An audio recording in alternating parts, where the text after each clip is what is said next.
দেখো সুপ্রিয় শিক্ষার্থী বন্ধুরা, আমরা ভগ্নাংশ চ্যাপ্টারের গুরুত্বপূর্ণ একটা নিয়ম, সেটা হচ্ছে কোন একটা মিশ্র ভগ্নাংশকে তুমি কিভাবে সাধারণ ভগ্নাংশে প্রকাশ করবা।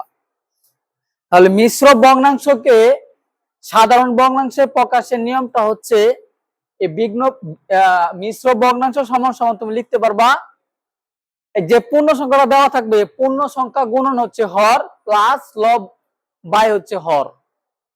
দেখো একটা বাস্তব উদাহরণ দেখো, 2/5 2/5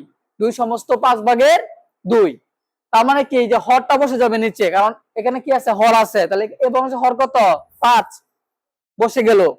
তারপরে পূর্ণ সংখ্যা কত 2 এই গুণন, তারপরে হচ্ছে হর কত 5, পরে যোগ হচ্ছে লব, যোগ কত লব, তাহলে লব কত 2, তার মানে যোগ দিয়ে কত 2, আর নিচে হর ছিল হর। এখন 5 দুগুণে কত 10 প্লাস এই 2, তার 10 আর 2 কত 12 ভাগের কত 5। এটা হচ্ছে আমার সাধারণ